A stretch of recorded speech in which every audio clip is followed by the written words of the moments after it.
बिस्मिल्लाहिर्रहमानिर्रहीम। अस्सलाम वालेकुम dear students, I am Adil Razzaq और आज हम अपना चैप्टर नंबर 14 इलेक्ट्रोमैग्नेटिज्म का 14.2 आर्टिकल पढ़ने जा रहे हैं, force on a current carrying conductor in a uniform magnetic field. Dear students, ये बहुत ही एक इम्पॉर्टेंट टॉपिक है और ये लॉन्ग क्वेश्चन में आ सकता है, तो आप ये समझ लें कि ये 14 का पहला लॉन्ग आ गया।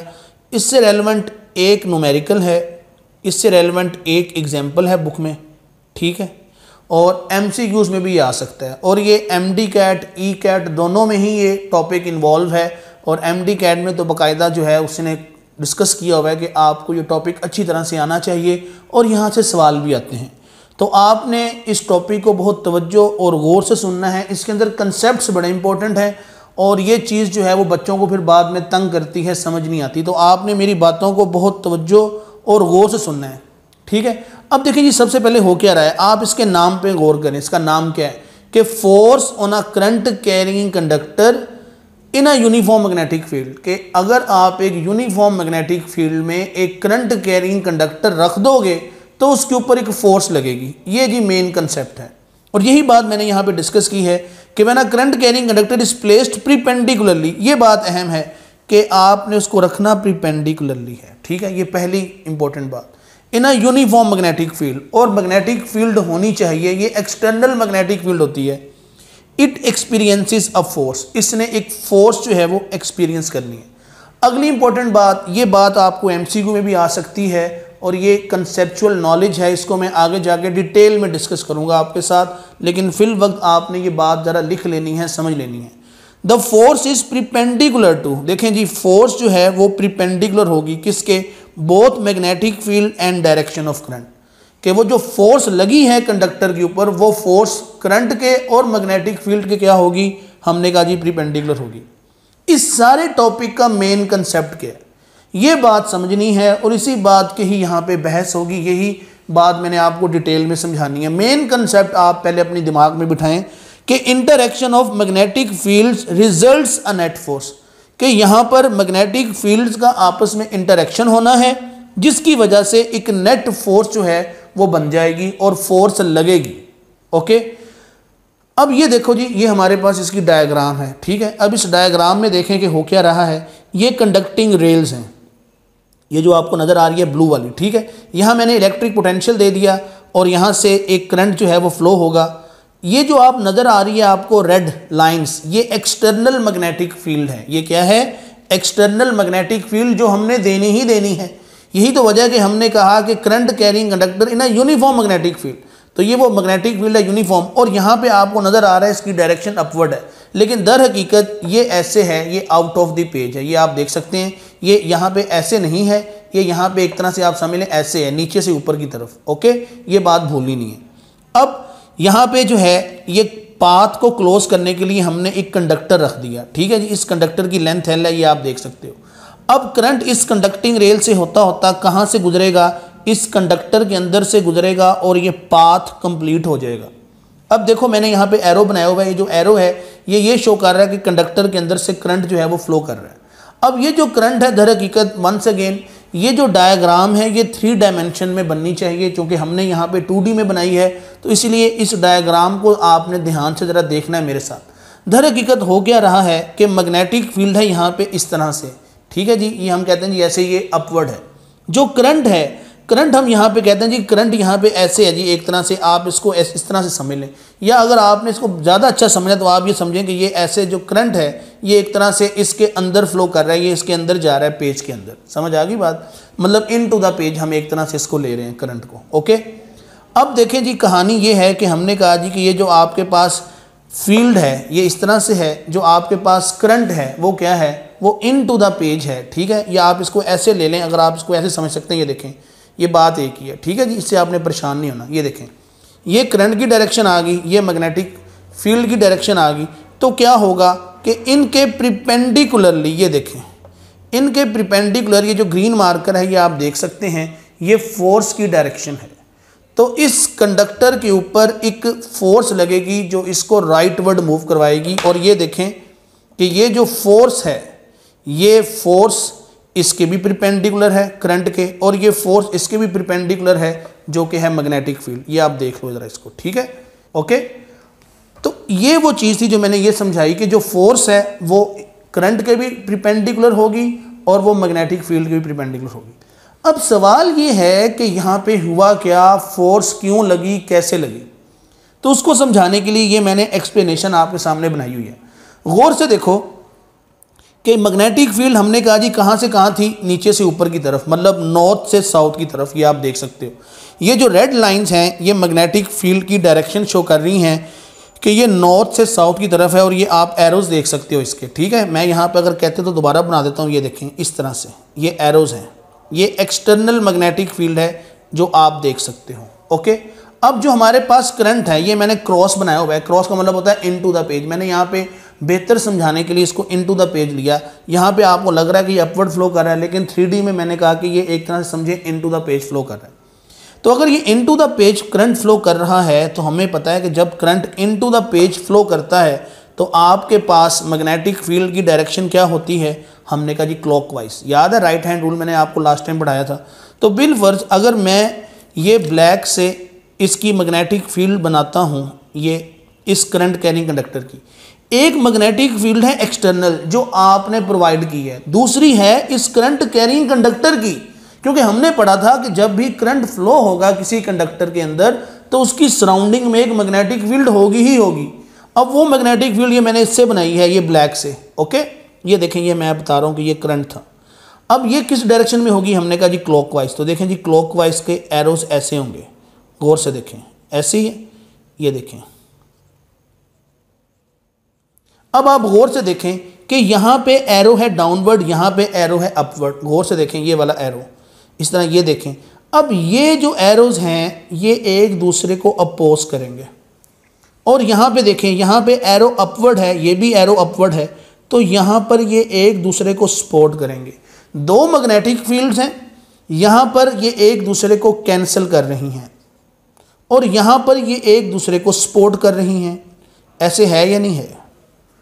यहाँ पे सपोर्ट है, यहाँ पे कैंसिल है। यही बात मैंने यहाँ पे समझाई हुई है कि इस साइड पर ये रीइंफोर्स कर रही हैं। रीइंफोर्स का मतलब होता है कि सपोर्ट करना, और यहाँ पर ये एक दूसरे को कैंसिल आउट कर रही हैं। देखें यहाँ पे ये डाउनवर्ड है, वो अपवर्ड है, ठीक है। इसी को मैंने यहाँ पे बड़ा करके बना दिया है। तो अब क्या होगा, यहाँ पे सपोर्ट है तो यहाँ पे स्ट्रॉन्ग मैग्नेटिक इंटरेक्शन होगा। स्ट्रॉन्ग मैग्नेटिक इंटरेक्शन, ये मैं आपके सामने लिख रहा हूँ, स्ट्रॉन्ग मैग्नेटिक इंटरेक्शन।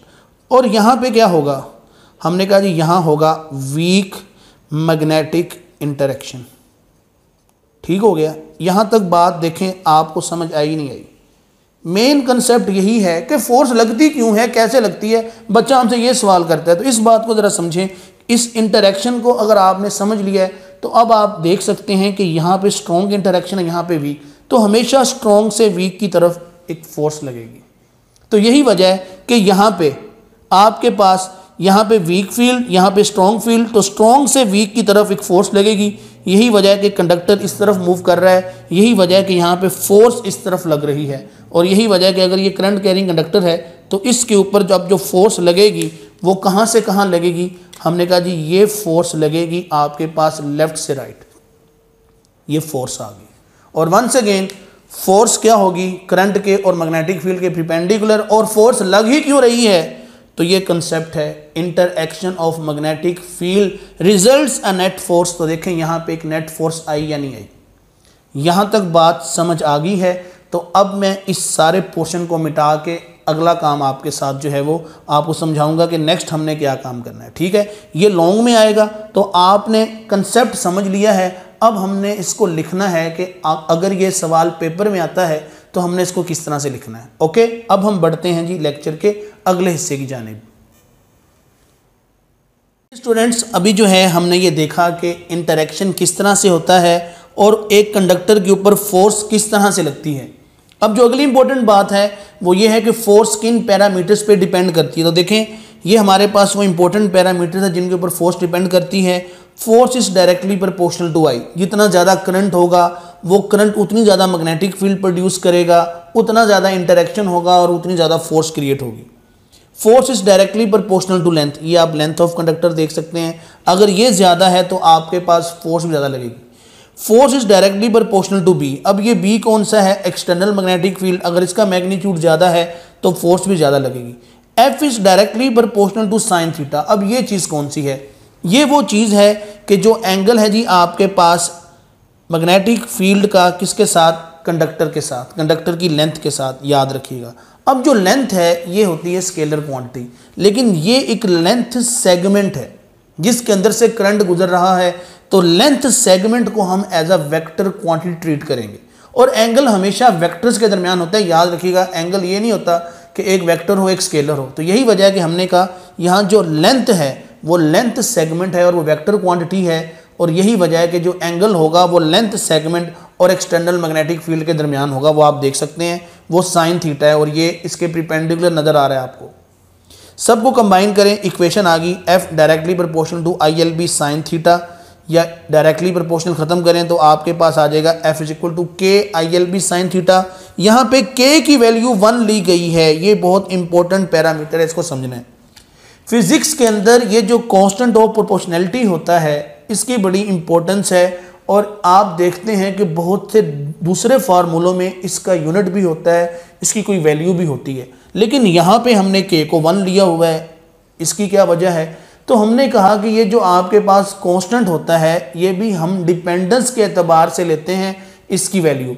अब चूँकि जो फोर्स है वो इन 4 पैरामीटर्स के अलावा और किसी पैरामीटर पे डिपेंड ही नहीं करती, यही वजह है कि हमने यहाँ पर के को एज 1 लिया है। हमें पता है कि 1 को मल्टीप्लाई करें तो उसका जो है रिजल्ट सेम रहता है, यही वजह है कि के इज इक्वल टू 1 है। अदरवाइज अगर इसकी डिपेंडेंस होती तो के का कोई ना कोई यूनिट भी होता, के की कोई ना कोई वैल्यू भी होती। ओके, तो आपके पास फाइनल इक्वेशन आ गई F is equal to I L B sine theta.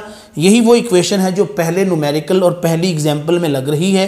तो आपने पहली एग्जाम्पल और पहला न्यूमेरिकल जो है वो मुझे सॉल्व करके सेंड करना है। ठीक है जी, ये आपका होमवर्क है, ये आपकी असाइनमेंट है। अब अगर हम इसको वेक्टर नोटेशन में लिखें तो वेक्टर नोटेशन में हम इसको ऐसे लिखते हैं, और अब आप देख सकते हैं कि angle is between L and B, ये लेंथ सेगमेंट और बी। ठीक हो गया, ये भूलना नहीं है। क्वेश्चन डोमेन आ जाए, ये क्वेश्चन डोमेन आपको एमसीक्यूज, शॉर्ट क्वेश्चंस, न्यूमेरिकल्स में आ सकती है। अब देखें जी मैक्सिमम फोर्स कब आएगी? जब एंगल 90 होगा, क्योंकि हमें पता है साइन 91 होता है, तो maximum F is equal to F maximum by 2। Maximum का हाफ फोर्स कब आएगी? हम सिंपल ये कहते हैं कि मैक्सिमम फोर्स का हाफ फोर्स कब आती है, तो हम सिंपल कहते हैं जब एंगल 30 डिग्री हो, क्योंकि साइन 31/2 होता है। ओके, उसके बाद for F is equal to 0 कि फोर्स कब कब 0 हो सकती है, तो हमने कहा जी जब करंट 0 हो, जब लेंथ 0 हो, जब बी 0 हो, या जब एंगल हो 0 डिग्री या 180 डिग्री। ये 0 और 180 डिग्री वाले जो सवाल होते हैं ये एंट्री टेस्ट में डायग्राम बेस आ सकते हैं, तो आपने इसको भी गौर से देखना है कि आपके पास जो है मैग्नेटिक फील्ड के अंदर कंडक्टर जो पड़ा हुआ है वो किस तरह से पड़ा हुआ है। अब अगला इंपॉर्टेंट सवाल कि डायरेक्शन ऑफ फोर्स कैसे निकालनी है, तो डायरेक्शन ऑफ फोर्स के लिए हमारे पास 2 रूल्स हैं, एक को बोलते हैं राइट हैंड रूल और दूसरे को बोलते हैं राइट हैंड पाम रूल। अब आपने मेरे साथ मिलकर इन दोनों रूल्स को समझना है। सबसे पहले राइट हैंड रूल पे आ जाएं, क्योंकि ये क्रॉस प्रोडक्ट है तो हमें पता जी कि हम राइट हैंड रूल से इसको सॉल्व कर सकते हैं। ये आपका राइट हैंड है, ठीक हो गया। अब देखें जी आपके पास क्या है, ये राइट हैंड है। हमने कहा जी ये हमारे पास किसकी डायरेक्शन है, ये हमारे पास जो है ये मैग्नेटिक फील्ड की डायरेक्शन है, ये आप देख सकते हो। ओके, अब हमने कहा जी इस फिंगर्स को कर्ल करें, आप फिंगर्स को कर्ल करें, तो फिंगर्स को कर्ल करेंगे तो ये आपको जो थंब है ये इंडिकेट करेगा कि फोर्स की डायरेक्शन क्या होगी। ठीक है, या आप इसको सिंपल ऐसे भी बना लें, ये देखें हम इसको ऐसे भी कहते हैं जी कि आप इसको इस तरह से भी कर सकते हैं। ये आपके पास लेंथ वेक्टर आ गया, ये आपके पास मैग्नेटिक फील्ड वेक्टर आ गया, इन दोनों को जोड़ दें, जोड़ दिया। अब इसको घुमाएं, अब जब आपने इसको घुमाया तो देखें थंब किधर इंडिकेट कर रहा है, हमने कहा जी थंब अपवर्ड इंडिकेट कर रहा है, इसका मतलब है कि फोर्स अपवर्ड लगेगी।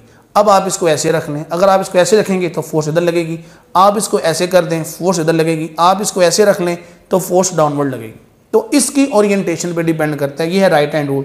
दोबारा से सीख लो कि आप इसको सिंपल ऐसे भी बना सकते हैं, आप इसको ऐसे भी कर सकते हैं, ये आपकी मर्जी है। ठीक है, कि ये हमारे पास मैग्नेटिक फील्ड है, ये हमने इसको घुमाया, ठीक है जी, तो हमने कहा जी देखें ये हमारे पास फोर्स की डायरेक्शन आ गई। या आप इसको सिंपल ऐसे बना लें, ठीक है, कि ये लेंथ, ये आपके पास मैग्नेटिक फील्ड, इन दोनों को आपने मिला दिया, इनके दरमियान देखें एंगल है, ये दोनों परपेंडिकुलर है, तो इनको अगर आप जोड़ देंगे, घुमाएंगे, तो ये देखेंगे इस तरह से घूम रहा है और थंब जो है ये इंडिकेट कर रहा है फोर्स की डायरेक्शन। अब दूसरा है राइट हैंड पाम रूल। इसको समझें, ये बहुत इंपॉर्टेंट है और आप कोशिश करें कि आप इसी को इस्तेमाल करें, इससे आपके सवाल जो हैं वो ज़्यादा अच्छी तरीके से हल होंगे। जो आपके पास फिंगर्स हैं, फिंगर्स हमेशा शो करेंगी मैग्नेटिक फील्ड की डायरेक्शन। किसकी डायरेक्शन? Magnetic field. ये नहीं भूलना आपने, फिंगर्स हमेशा मैग्नेटिक फील्ड की डायरेक्शन। थंब करंट की डायरेक्शन, के करंट किस डायरेक्शन में फ्लो हो रहा है, जिस डायरेक्शन में, जिस साइड पे हथेली होगी, ये पाम होगी, उस डायरेक्शन पे फोर्स लगेगी। बिलफर्ज करंट इधर फ्लो कर रहा है, ये देखें, और मैग्नेटिक फील्ड अपवर्ड है, तो देखें हथेली का रुख किधर है, ऊपर की तरफ, तो हमने कहा जी फोर्स अपवर्ड लगेगी। Got the point. अब इस केस में देखें हमने यहाँ पे क्या किया हुआ है, हमने यहाँ पे इस तरह से लिया हुआ है, हमने कहा जी देखें ये जो आपके पास मैग्नेटिक फील्ड लाइंस हैं ये अपवर्ड हैं और करंट जो है इनटू द पेज है, ये देखें ऐसे, ये मैंने ऐसे लिया हुआ है, ये आप देख सकते हैं, ठीक है। अब ये हमारे पास इस तरह से, तो देखें फोर्स किधर लग रही है, फोर्स इस तरफ लग रही है क्योंकि हथेली का रुख इस तरफ है, तो हमने कहा जी देखें इस कंडक्टर के ऊपर फोर्स इस तरफ लगी। तो ये है जी राइट हैंड पाम रूल। आप इसको एक दफ़ा बुक से भी देख लेना, ठीक है, इस बात को भी सुन लेना कि हम किस तरह से इसकी डायरेक्शन निकाल सकते हैं। तो मेन असूल क्या है, फिंगर्स मैग्नेटिक फील्ड की डायरेक्शन, थंब करंट की डायरेक्शन, और जिस रुख पे हथेली होगी उधर फोर्स लगेगी। ठीक हो गया, तो ये आपने बात भूलनी नहीं है। अब हम इस लेक्चर से जो है आगे बढ़ते हैं, कुछ चीज़ें हम और डिस्कस करते हैं इससे रिलेटेड, और फिर हम इस लेक्चर को क्लोज कर देंगे। फ्रेंड्स, अभी मैंने आपके साथ जो है वो डायरेक्शन ऑफ फोर्स जो है डिस्कस की कि आप फोर्स की डायरेक्शन कैसे निकाल सकते हो। मैंने आपको दो रूल बताए थे कि राइट हैंड रूल भी इस्तेमाल कर सकते हो और राइट हैंड पाम रूल भी इस्तेमाल कर सकते हो। अब ये एक आपके साथ मैंने क्वेश्चन डिस्कस किया है उस रूल को समझाने के लिए, उसके कंसेप्ट पक्के करने के लिए। अब यहाँ पे आप देख सकते हो कि एक मैग्नेटिक फील्ड है नॉर्थ से साउथ, करंट अपवर्ड फ्लो कर रहा है, तो डायरेक्शन ऑफ फोर्स क्या होगी। तो देखें जी हमने यूज़ करना है यहाँ पे राइट हैंड पाम रूल। आप पाम रूल इस्तेमाल करें, वो सबसे इजी और कन्वीनियंट है फोर्स की डायरेक्शन निकालने के लिए। अब ये देखें जी, ये मेरे पास ये राइट हैंड पाम रूल आ गया, देखें ऐसे ही है। अब जो फिंगर्स हैं, ये फिंगर्स किधर हैं, नॉर्थ से साउथ, ऐसे है ये नहीं है, और करंट किधर है, अपवर्ड, गौर से देखो ऐसे है ये नहीं है। तो अब मेरी हथेली का रुख किधर है, तो हमने कहा जी हथेली का रुख डाउनवर्ड है, तो फोर्स कहाँ लगेगी, हमने कहा डाउनवर्ड डायरेक्शन में। Got the point. तो इस तरह से बच्चों आप एंट्री टेस्ट के एमसीक्यू सॉल्व कर सकते हैं। अगर यहाँ पे डायरेक्शन ऑफ करंट उल्ट हो जाएगी तो फोर्स की डायरेक्शन भी उल्ट हो जाएगी। बिलफर्ज हम कहते हैं जी करंट अगर जो है वो बाहर की तरफ है, नीचे की तरफ फ्लो कर रहा है बिलफर्ज, तो हमने कहा जी देखें ये फिर इस तरह से बन जाएगा, ठीक है, ये देखें ये फिर आपके पास इस तरह से बनेगा, अब जो है वो इस तरफ फोर्स लगेगी। Got the point. तो ये था जी सिंपल एक आसान एमसीक्यू की जिसकी मदद से मैंने आपको समझाया कि आप फोर्स की डायरेक्शन कैसे निकाल सकते हैं। अब हम बढ़ेंगे जी इससे आगे और हम इसको फर्दर सॉल्व करेंगे। फ्रेंड्स, अब ये लेक्चर का हमारा आखिरी हिस्सा है कि जिसके अंदर हमने कुछ डेफिनेशंस को, कुछ कंसेप्ट्स को डिस्कस करना है। तो देखें जी हमारी जो बात चली थी वो F = ILB sin थीटा से थी। हमने कहा कि अगर करंट हो जाए 1 एम्पेयर, लेंथ हो जाए 1 मीटर और एंगल हो जाए 90 डिग्री, तो आप देख सकते हैं कि F = B आ गया। अभी जो F = B है, यहाँ से नए कंसेप्ट जन्म लेते हैं, और नए कंसेप्ट कौन से हैं, तो देखें जी पहली बात यहाँ से मैग्नेटिक फील्ड स्ट्रेंथ या मैग्नेटिक इंडक्शन, क्योंकि F = B है। अब F तो एक फोर्स है, इसका मतलब है कि B भी कोई फोर्स है, B भी कोई जो है इंपॉर्टेंट क्वांटिटी है। तो वो क्वांटिटी क्या है, मैग्नेटिक फील्ड स्ट्रेंथ या मैग्नेटिक इंडक्शन। अब हमने इसको डिफाइन करना है कि मैग्नेटिक इंडक्शन क्या होती है। ये आपको शॉर्ट क्वेश्चन में आ सकती है या आपको एमसीक्यू में आ सकती है। तो हम कहते हैं the force which is acting on 1 metre length, ये बात अहम है, 1 metre length of conductor when a current of 1 ampere flowing from it. ठीक है जी, तो यही चीज़ जो हमने यहाँ पे कंडीशन को डिस्कस किया था उसी को हमने यहाँ पे बताया कि आपके पास वो फोर्स जो आपके पास 1 मीटर लेंथ के ऊपर लगेगी, जब उसके अंदर से 1 एम्पेयर करंट फ्लो होगा, तो उस फोर्स को हम बोलेंगे कि ये मैग्नेटिक फील्ड स्ट्रेंथ है, ये चीज़ मैग्नेटिक इंडक्शन है। इसका मैथमेटिकल फार्मूला आप अपने सामने देख सकते हो, B = F/IL। यूनिट बहुत इंपॉर्टेंट है, बहुत इंपॉर्टेंट यूनिट है, फिर कह रहा हूँ ये MCQs में आ सकता है, एंट्री टेस्ट में आ सकता है। तो इसको हम लिखते हैं जी F/IL। तो F का होता है न्यूटन, A का आपके पास आ गया जी, ये I का आ गया A फॉर एम्पेयर, करंट का हमें पता है एम्पेयर होता है, L फॉर आपके पास लेंथ, उसका आ गया metre.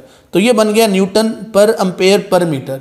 Newton per ampere per metre जो है ये टेस्ला के इक्वल होता है, नहीं भूलना, किसके इक्वल, टेस्ला के। तो आपके पास magnetic induction, magnetic field strength का यूनिट क्या आ गया, हमने कहा टेस्ला या Newton per ampere per metre. यहाँ पे मैंने लिखा हुआ है कि Tesla is the SI unit, ये बहुत इंपॉर्टेंट बात है, SI unit of magnetic induction. अब एंट्री टेस्ट में से रेलेवेंट क्या सवाल आता है, देखें CGS यूनिट, ये आपने पढ़ा था कि ये भी हमारे पास यूनिट्स की एक टाइप है। CGS, C for centimetre, G for gram, S for second, तो सेंटीमीटर ग्राम सेकंड ये एक यूनिट्स की टाइप है। तो CGS यूनिट्स में मैग्नेटिक इंडक्शन का जो यूनिट है उसको बोलते हैं गॉस, GUASS, ठीक है। 1 टेस्ला 10 की पावर 4 गॉस के इक्वल होता है, ये रिलेशन याद रखना है, ये रिलेशन एंट्री टेस्ट के MCQs में इस्तेमाल होता है। या 1 गॉस इज इक्वल टू 10 की पावर -4 टेस्ला। हम सिंपल ये बोलते हैं कि जो गॉस है ये छोटा यूनिट है, टेस्ला बड़ा यूनिट है, यही वजह है कि 1 टेस्ला इज इक्वल टू 10 की पावर 4 गॉस। उसके बाद जी मैग्नेटिक इंडक्शन, मैग्नेटिक फील्ड जो है ये कौन सी क्वांटिटी है, तो हमने कहा कि ये F is equal to B है, ये फोर्स है, तो यही वजह है कि magnetic induction is a vector quantity. ये भी आपको MCQ आ सकता है, याद रखिएगा, भूलना नहीं है। उसके बाद हमने कहा जी कि हमारे पास जो मैग्नेटिक इंडक्शन है उसका SI यूनिट है टेस्ला। अब अगला सवाल ये है कि डिफाइन 1 टेस्ला, 1 टेस्ला को डिफाइन करें, ये भी शॉर्ट क्वेश्चन में आपको आ सकता है, ठीक है। इसकी डेफिनेशन क्या होती है कि it is the magnetic induction, क्योंकि ये टेस्ला मैग्नेटिक इंडक्शन है, when a conductor experience a force of 1 newton when a current of 1 ampere flowing from it, कि जब इसकी लेंथ भी कितनी हो, हमने कहा 1 मीटर, ठीक है। तो जब 1 मीटर लेंथ के कंडक्टर में 1 एम्पेयर करंट गुजरेगा तो वो 1 न्यूटन फोर्स एक्सपीरियंस करेगा, इसको बोलते हैं 1 टेस्ला। मैथमेटिकल फॉर्म आपके सामने है, आपने मैथमेटिकल फॉर्म भी लिख देनी है। स्टूडेंट्स ये एंड पे हम डायरेक्शन ऑफ फोर्स को डिस्कस करेंगे, ये चीज़ आपकी बुक की डायग्राम में बनी हुई है। और वंस अगेन यहाँ पे जो कंसेप्ट है वो इंटरैक्शन ऑफ मैग्नेटिक फील्ड्स है, कि किस तरह से मैग्नेटिक फील्ड्स इंटरैक्ट करके जो है वो एक नेट फोर्स जो है क्रिएट करती हैं। तो ये देखिए, आप अपनी बुक से भी इसको देख सकते हो, यहाँ मैंने बनाया हुआ है कि यहाँ पर जो मैग्नेटिक फील्ड है वो नॉर्थ से साउथ की जानिब है, आप देख सकते हैं ये डाउनवर्ड है, ठीक है जी, एरोज नज़र आ रहे हैं ब्लू के साथ। यहाँ पे एक करंट कैरिंग कंडक्टर है, ये डॉट लगा हुआ है कि जिसका current out of the page है, मतलब आप सिंपल ये कह सकते हैं कि यहाँ पर ये इस तरह से है, करंट बाहर की तरफ है। तो जब करंट बाहर की तरफ है तो इसकी जो मैग्नेटिक फील्ड है वो एंटी क्लॉकवाइज होगी। आप जानते हो कि जब करंट बाहर की तरफ होगा तो मैग्नेटिक फील्ड इसकी जो होगी वो होगी एंटी क्लॉकवाइज। अब देखें यहाँ पे 2 मैग्नेटिक फील्ड हैं, एक तो ये नॉर्थ से साउथ आप देख सकते हो, और एक ये करंट कैरिंग कंडक्टर की अपनी मैग्नेटिक फील्ड।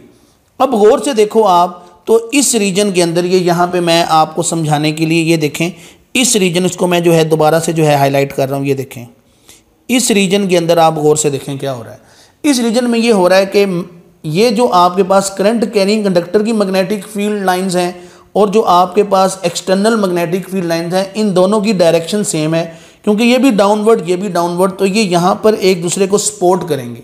सपोर्ट करेंगे क्यों? क्योंकि सेम डायरेक्शन में है, यही वजह है कि यहाँ पर मैग्नेटिक फील्ड स्ट्रॉन्ग हो जाएगी। और इधर देखें ज़रा, इस रीजन में देखें ज़रा, यहाँ पे क्या हो रहा है, यहाँ पे मैग्नेटिक फील्ड लाइंस जो हैं वो डाउनवर्ड हैं एक्सटर्नल की, और करंट कैरिंग कंडक्टर की अपवर्ड हैं, ये अपोजिट डायरेक्शन में है, ये कैंसिल करेंगी क्योंकि ये अपोजिट डायरेक्शन में है। ओके होगी बात। अब यही वजह है कि हमने कहा कि यहाँ पे फील्ड भी क्या होगी, वीक होगी, तो फिर स्ट्रॉन्ग से वीक की तरफ। तो देखें अब आपके पास ये जो ग्रीन एरो है ये क्या शो कर रहा है, ये डायरेक्शन ऑफ फोर्स है। तो हमने कहा जी अब जो फोर्स है वो किधर से किधर लगेगी, वो लेफ्ट से लगेगी राइट की जानिब। तो एंट्री टेस्ट में सेम यही डायग्राम बना के आपसे पूछा जा सकता है कि जी इस बताएं कंडक्टर के ऊपर फोर्स किधर से किधर लगेगी, left to right, right to left, ठीक है जी, top to bottom, bottom to top. तो आपने कहना है जी कि इस केस में जो फोर्स लगेगी वो लगेगी लेफ्ट टू राइट, ठीक है। तो डियर स्टूडेंट, ये था जी हमारा आज का लेक्चर कि जिसके अंदर हमने बहुत डिटेल में चीज़ों को डिस्कस किया है। मैंने इस टॉपिक का एक एक पैरामीटर आपके साथ डिस्कस किया है और मैं उम्मीद करूंगा कि आप इसको अच्छी तरह से समझोगे। वंस अगेन, पहली एग्जाम्पल, पहला न्यूमेरिकल, ये आपका होमवर्क है, आपने इसको अच्छी तरह से सॉल्व करके मुझे सेंड करना है। ओके। और अगली इंपॉर्टेंट बात कि इन वीडियो लेक्चर्स को बार बार देखा करो, कोई बात ना समझ आए डिस्कस किया करो, कमेंट्स में पूछा करो। और आपसे रिक्वेस्ट है कि आप चैनल को सब्सक्राइब करें, बेल आइकन को ज़रूर प्रेस कीजिए और जितना ज़्यादा हो सके इन वीडियो लेक्चर्स को अपने दूसरे दोस्तों के साथ भी शेयर करें ताकि सबको जो है फ़ायदा पहुंच सके। ये वीडियो लेक्चर्स बिल्कुल फ्री ऑफ कॉस्ट हैं, इनका कोई जो है आपसे जो है कोई फ़ी नहीं है, कोई कुछ नहीं है। तो कोशिश करें कि आप इनको अपने दूसरे दोस्तों के साथ भी शेयर करें ताकि आप उन तक इल्म पहुंचा सकें। ये भी एक सदका जारिया होता है। अपना ख्याल रखिएगा। अल्लाह हाफिज़। Take care.